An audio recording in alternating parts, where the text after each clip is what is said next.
Pansinin mong mabuti, lahat ng bagay sa mundo, palaging lumalaki o lumiliit. Walang ganap na pagtigil. Ang nakakabahala, kung walang malay na pagsisikap na umunlad, ang natural na takbo ay ang pagiging stagnant, at ang pagiging stagnant ay daan sa pagkasira. Isipin mo, ilang pangarap na ang nasayang dahil sa paghihintay ng perpektong panahon. Isipin mo na sa loob lang ng 5 araw, kaya mong basagin ang siklong ito at simulan ang pagbuo ng isang bagay na bago. Parang imposible. Magaling. Sa ganyang pagkabigla nagsisimula ang pagbabago. Ang buong universo ay patuloy na gumagalaw, walang tigil. Ang mga tila matatag ay panlilinlang lamang. Kahit ang bato, na tila walang buhay, ay patuloy na nagbabago. Ang kawalan ng paglago ay tiyak na hahantong sa pagkasira. Hindi ito motivational quote o isang magandang salita lamang, kundi isang batas ng kalikasan na namamahala sa lahat ng buhay. Suriin ang sarili mong buhay ngayon. Tingnan ang trabaho mo, ang mga relasyon mo, ang kalusugan mo. Nakakakita ka ba ng patuloy na pag-unlad o unti-unting pagkawala ng ningning, sigla, at layunin? Nakakagulat mang aminin, madalas tayong natigil sa mga rutinang tila ligtas, ngunit sa totoo lang, pumipigil ito sa ating pag-usad. Noong nasa Toronto Fire Department ako, akala ko ay stable ang buhay ko. Buwan ng sweldo, may benefits, at predictable ang routine. Pero hindi ko namalayan na ang araw-araw na pagiging pareho ay unti-unting sinisira ang kakayahan kong lumikha ng bago. Nakasanayan ko na lang ang simpleng pag-iral, hindi ang paglago. Karamihan sa tao ay naniniwala sa isang stable na buhay, sa posibilidad na ma-maintain ang isang antas ng pamumuhay ng walang hanggan, pero mali yan. Ang batas ay malinaw, lumilikha ka o nasisira ka. Walang ligtas na puwang sa gitna. Dito nagkakamali ang maraming tao, inihahalo ang ginhawa sa pag-unlad. Ang ginhawa ay nakatagong pagka-stagnant. Ang pag-unlad ay nangangailangan ng pagkilos, paglampas sa alam na. Tulad ito ng isang kalamnan, kung hindi mo gagamitin, hihina ito. At ang panghihina ay hindi agad na mapapansin, pero nangyayari ito araw-araw. Kung nagtataka ka kung bakit tila nawawala ng sigla ang ibang tao sa paglipas ng panahon, ang sagot ay narito na. Tumigil na sila sa paglikha, sa pagsubok sa sarili, sa paghahanap ng bagong antas. At hindi ito biglaan. Isang tahimik na proseso ito. Maliliit na pagsuko araw-araw, maliliit na dahilan, hanggang sa isang araw ay mapagtanto nilang hindi na nila maabot ang buhay na inaasam. At ang totoo, hindi ito tadhana o malas, kundi ang kawalan ng malay na paglikha. Natutunan ko ito ng hirap. May panahon na hindi ko namalayan na nasa pababang landas na ako. Akala ko ay na-maintain ko ang buhay ko, pero sa totoo lang, pinababayaan ko na itong malanta. Nang maunawaan ko ang pangangailangan na lumikha araw-araw, kahit sa maliliit na bagay, doon ako nagsimulang magbago. Ang paglikha ay hindi lamang ang pagnenegosyo o pag-imbento ng isang bagay na revolusyonaryo. Nangangahulugan ito ng pagpapalawak ng isipan, pag-aaral ng bago, pagsubok sa sarili sa mga paraang dati ay hindi mo kayang gawin. Ang pagdedesisyon na ngayon ay mas magiging maayos ka kaysa kahapon, kahit isang hakbang lang. At alam kong iniisip mo, paano kung magkamali ako? Paano kung mabigo ako? Ito ang tanong na nagpapanatili sa milyon-milyong tao sa pagiging stagnant. Pero sasabihin ko, ang pagkabigo ay umiiral lamang kung ititigil mo ang paglikha. Habang gumagalaw ka, natututo, at umaayon, ikaw ay buhay at lumalaki. Ang tanging tunay na panganib ay ang pagpili ng kawalan ng aksyon. Ang pagmasdan ang buhay mo at maniwalang kaya nitong umiral ng mag-isa, walang malay na interbensyon.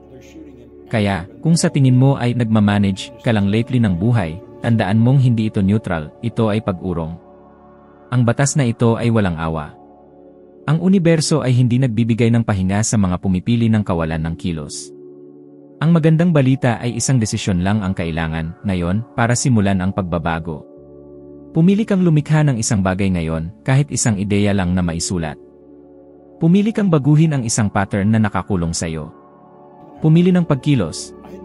Dahil ang batas ay hindi naghihintay, at ang bawat segundo ng kawalan ng kilos ay itinutulak ka tungo sa pagkasira. At sa kalooban, alam nating lahat ito.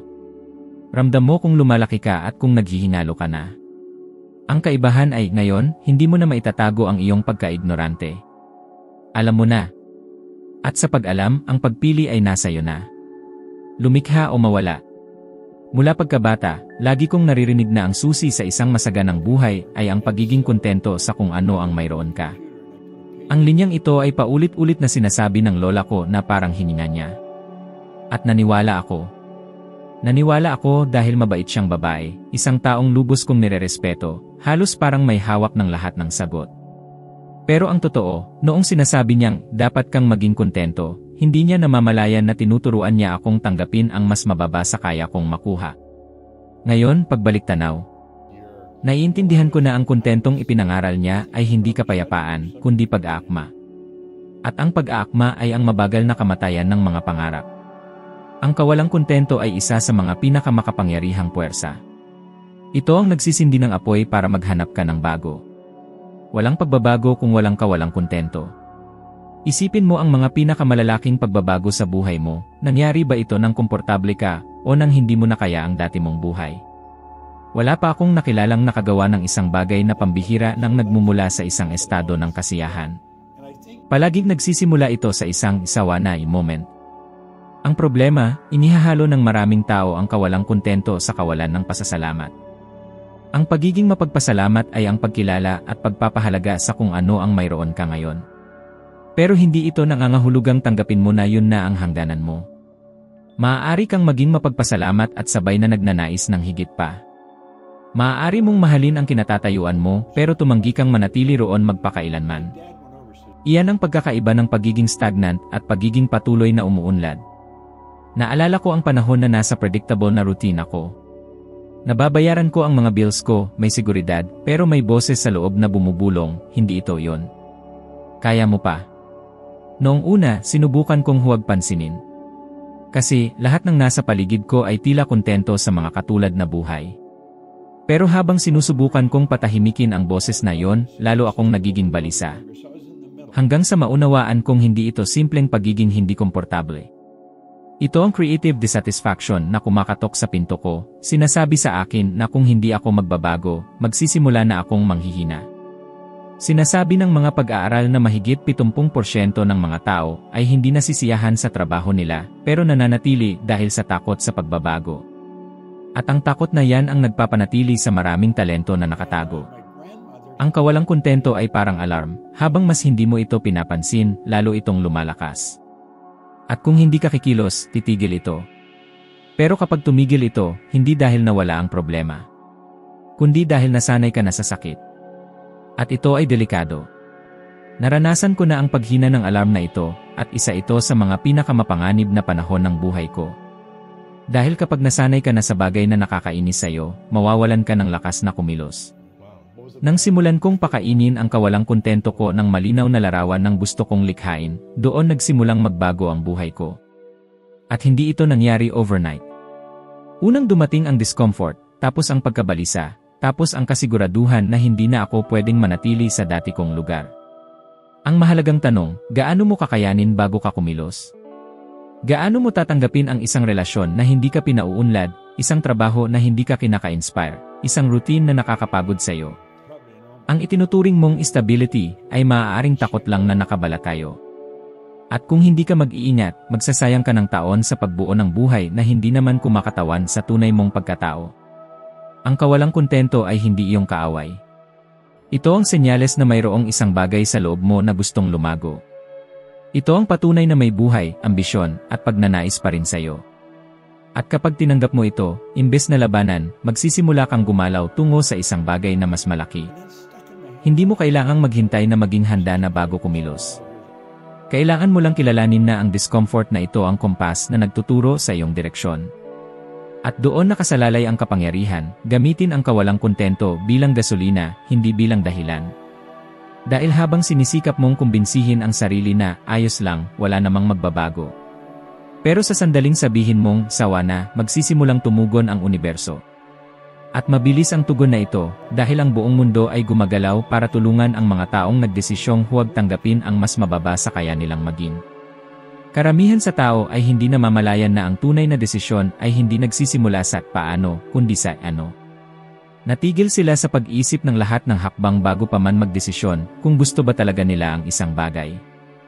At ito ay isang malaking pagkakamali dahil kapag sinimulan mo sa paano, nililimitahan mo ang gusto mo sa kung ano ang kaya mo sa kasalukuyan mong sitwasyon. At ang kasalukuyan mong sitwasyon ay bunga ng iyong mga nakaraang desisyon, hindi ng kaya mong likhain sa hinaharap. Noong nakaupo ako sa aking silid, mga taon na ang nakakaraan, at sumulat sa isang piraso ng papel na magtayo ako ng isang kumpanya na nag-ooperate sa buong mundo, wala pa man akong plano. Hindi ko alam kung saan magsisimula, walang koneksyon, walang sobrang pera, at para maging tapat, kulang pa ang karanasan ko para bigyang katwiran ang sinabi ko. Pero gusto ko. At iyon lang ang mahalaga. Ang hindi naiintindihan ng karamihan ay ang tunay na pagnanasa ay hindi nakadepende sa lohika. Kapag nagkagusto ka sa isang bagay, hindi mo na kinu-question kung kaya mo ba, nararamdaman mo lang na kailangan mo ito sa buhay mo. Pero pagdating sa paglikha ng bago, nagdadalawang isip ang mga tao dahil nagsisimula na silang kalkulahin kung kaya nilang bayaran, kung kaya nilang matutunan, kung magiging matagumpay ba ito. Hinahayaan nilang diktahan ng mga pangyayari ang laki ng kanilang mga pangarap. Para itong pagtingin sa fuel gauge bago magdesisyon kung saan ka pupunta. Ang gasolina ay pwedeng lagyan habang nagbibiyahe.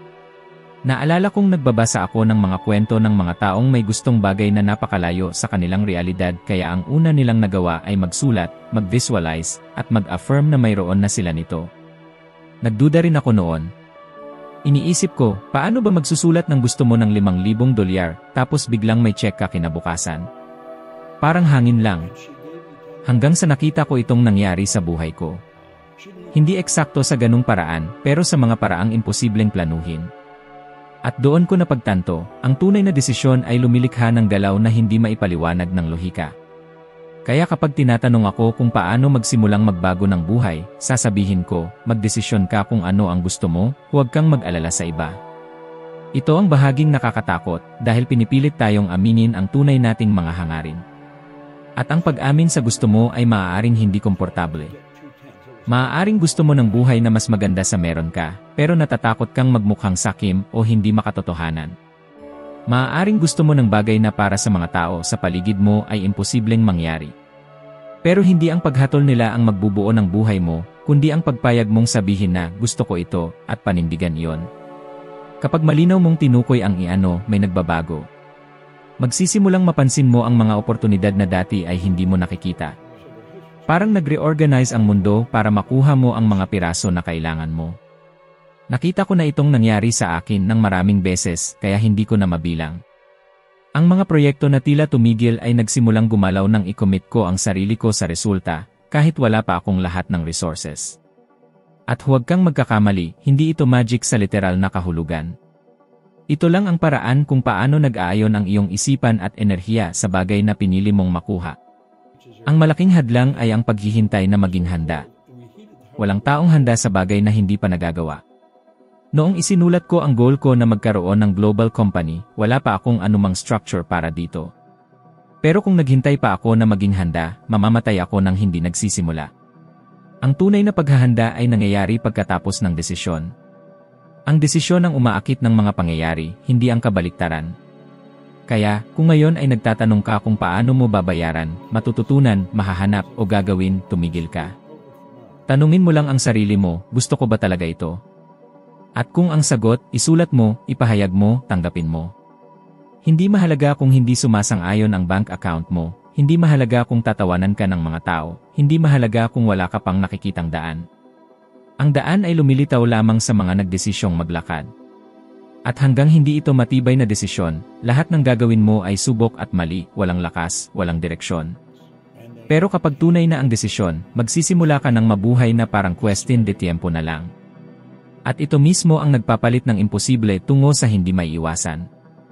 Kung may natutunan man ako sa buhay ko, ito ay kung hindi mo kayang magpanggap, kung hindi mo kayang mangarap ng malaya at walang hangganan, wala kang malilikha na bago.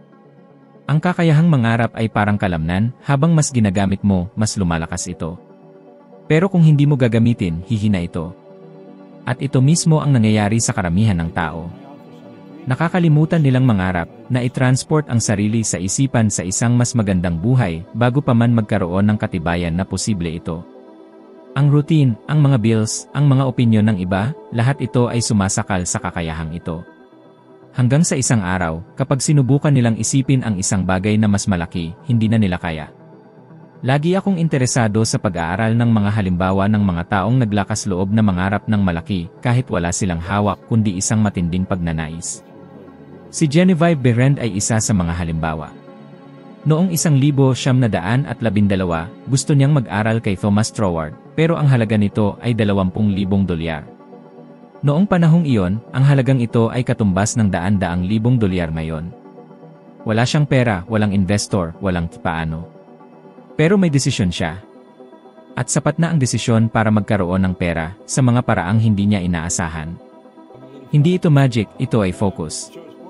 Alam niya ang gusto niya, kaya ang kanyang isipan ay nagtrabaho, may malay at walang malay, para magbukas ng mga daan. Ako mismo ay nakaranas na nito. May mga panahon na nagdesisyon akong magkakaroon ako ng isang bagay, kahit sinasabi ng lahat ng pangyayari na hindi. At halos lagi, ang daan ay nagsisimulang mahayag sa mga oportunidad na tila napakaliit para humantong sa kahit saan. Pero natutunan ko na ang punto ay hindi ang pag-alam kung aling oportunidad ang magdadala sa iyo sa iyong destinasyon, kundi ang pagpayag na sundan ang bawat isa na lumitaw, dahil ang susunod na hakbang ay hindi ang huli. Ito ay ang susunod na hakbang lamang. Ang pinakakaraniwang pagkakamali ay ang paghihintay na makita ang lahat ng baitang bago umakyat sa una. Ito ang pumapatay sa pangarap bago pa man ito maisilang. Ang paglikha ay isang gawa ng pananampalataya, at ang pananampalatayang ito ay nagsisimula sa sandaling payagan mo ang iyong sarili na mangarap ng walang pagsisensor. Hindi mahalaga kung sa papel ay mukhang katawa-tawa o napakalayo. Ang mahalaga ay likhain ang mental image ng napakaklaro na ito ay magiging totoo para sa iyo bago ito maging totoo para sa mundo. Naalala ko ang isang panahon na lubos akong may utang, at gayunpaman, nagsimula akong mag-imagine ng mga paglalakbay, negosyo, at mga tagumpay na, sa lohika, ay imposibleng mangyari.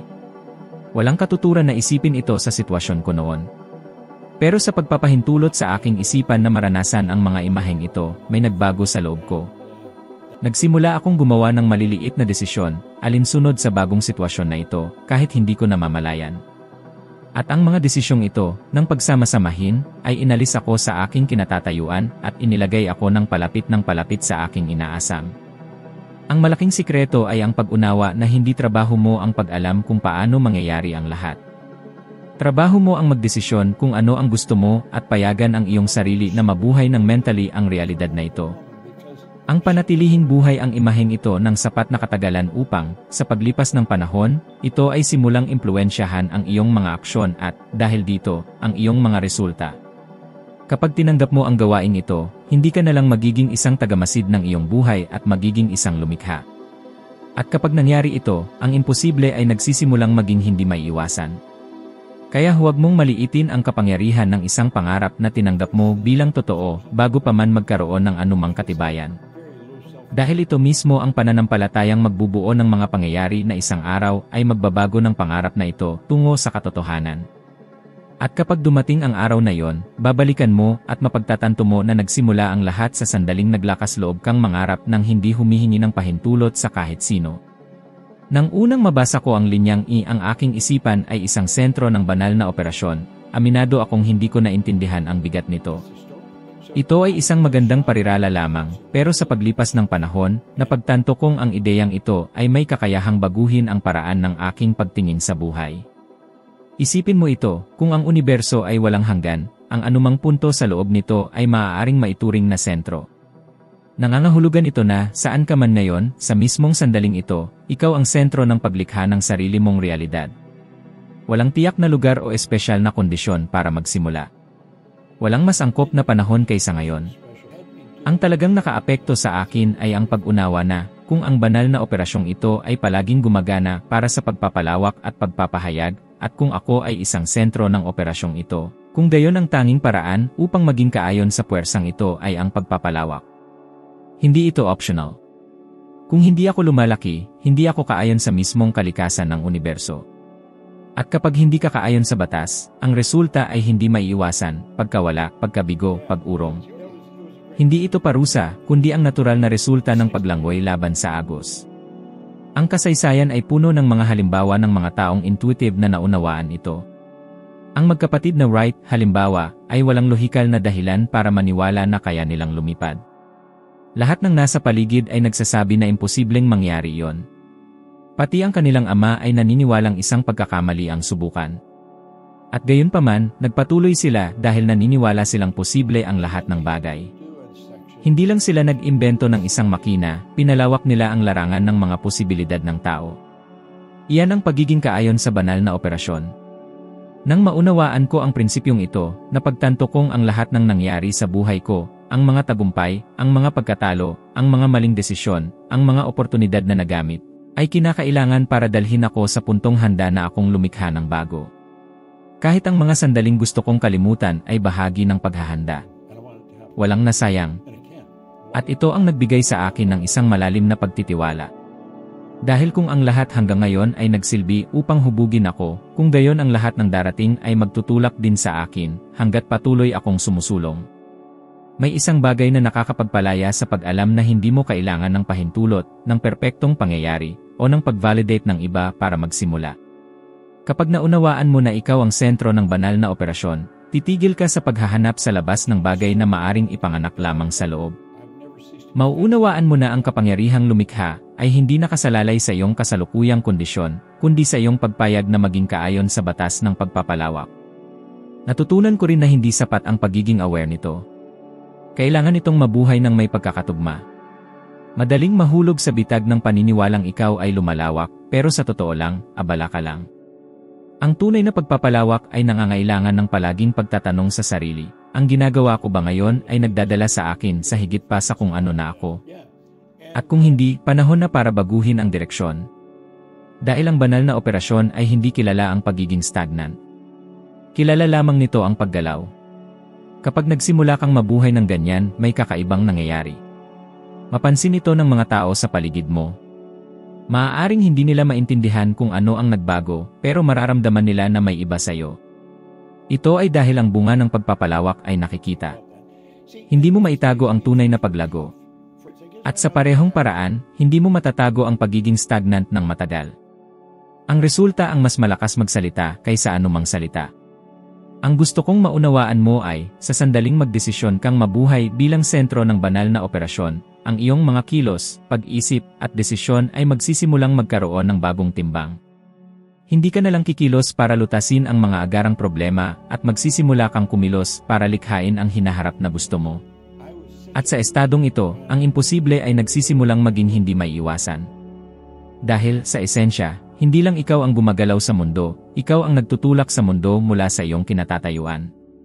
Sa kahit anong pagsisimula mo, laging may mga nakatagong daan palabas, mga konbinyenteng dahilan na handa nang gamitin kapag dumating ang mga pagsubok. Tinatawag ko itong mga escape route. Yung mga ideyang mukhang inosente sa una, kung hindi ako magtagumpay, susubukan ko ang iba, kung masyadong mahirap, susuko na lang ako, kung walang mabilis na resulta, magbabago na ako ng direksyon. Pero sa bawat pag-iwan mong bukas ng mga pintuang ito, pinapaluwag mo ang iyong pangako. Sa sandaling sumulpot ang unang mga hadlang, at palaging may sumusulpot, lalakas ang tukso na umatras. Noong sinimulan ko ang unang cleaning business ko, wala akong plan E, hindi ko lang tinetest ang tubig ng mundo ng negosyo. Sinunog ko na ang lahat ng tulay. Wala na akong ibang pagpipilian. Ang determinasyong ito ang nagtulak sa akin na humanap ng solusyon, kung saan dati ay mga hadlang lang ang nakikita ko. Hindi ko kayang isipin na baka hindi para sa akin ito. Desisyon na, at ang tanging daan ay ang pagsulong. Nakakamangha kung paano sumisikat ang katotohanan kapag inalis mo ang posibilidad na sumuko. Ang totoo, habang may escape route ka, hindi ka naman talaga seryoso. Tinetest mo lang ang buhay at ramdam yun ang buhay. At ganun din ang isasagot nito, kung 50% lang ang ibinibigay mo, 50% lang din ang isasauli nito. Pero kapag sinarado mo na ang lahat ng pinto at nagdesisyon kang ipapagawa mo ito, may nagbabago. Mag-action ka na parang may emergency, lalakas ang iyong creativity, at ang mga solusyon ay magsisimulang lumitaw dahil tumigil ka ng gumastos ng enerhiya sa pag-isip ng pagtakas. Nakakita na ako ng mga taong sobrang talented pero nabigo, hindi dahil sa kakulangan ng kakayahan, kundi dahil may komportableng alternatibo silang hinihintay. At nakakita na rin ako ng mga taong walang experience, walang pera, pero nakagawa ng mga extraordinary things dahil wala silang binigay na chance sa sarili nilang pag-urong. Parang kapag inalis mo ang kung hindi man gumana sa iyong bokabularyo, pinipilit mong gumana ang utak mo sa mas mataas na level. Kaya gusto kong mag-alok sa iyo ng isang bagay. Pumili ka ng isang goal, isang bagay na significant sa iyo, at bigyan mo ang sarili mo ng 5 araw para umunlad ng walang escape route. Pwedeng isang proyekto, isang pagbabago ng habit, isang importanteng desisyon. Sa loob ng 5 araw, huwag mong hayaang magkaroon ng plan E. Kapag may sumulpot na challenge, at may susulpot, sa halip na sumuko, itanong mo sa sarili mo, ano pa ang ibang paraan para maabot ko ang aking goal? Ang simpleng pagbabago ng perspective na ito ay magpapakita sa iyo ng iyong kakayahan kapag wala ka ng matatakbuhan. Makikita mo na ang karamihan sa mga humahadlang sa iyo dati ay hindi kakulangan ng kakayahan, kundi sobra-sobrang option para makatakas. At sa katapusan ng 5 araw na ito, kahit hindi mo pa naabot ang goal ng buo, nakabuo ka na ng antas ng tiwala at commitment na makikinabang sa lahat ng aspeto ng iyong buhay. Dahil sa pag-aaral mong isara ang mga pintuan palabas, madidiskubre mo na ang daan ay mas maikli pala kaysa sa inaakala mo. Ang punto dito ay simple, kung hindi ka lumilikha, nagwawaldas ka. Walang neutral sa buhay. Bawat pagpili mo ngayon, bawat hakbang, ay papalapit o papalayo sa gusto mo. At kung nandito ka pa rin, handa ka nang magbago, lumago, umakyat sa susunod na antas. Kaya simulan mo na ngayon, panoorin ang video na nasa screen mo. Sama-sama tayong akyat sa susunod na level para maging 1% na mas mahusay ka kaysa ngayon. Salamat sa inyong panonood. Ulitin ko na lang sa susunod na video,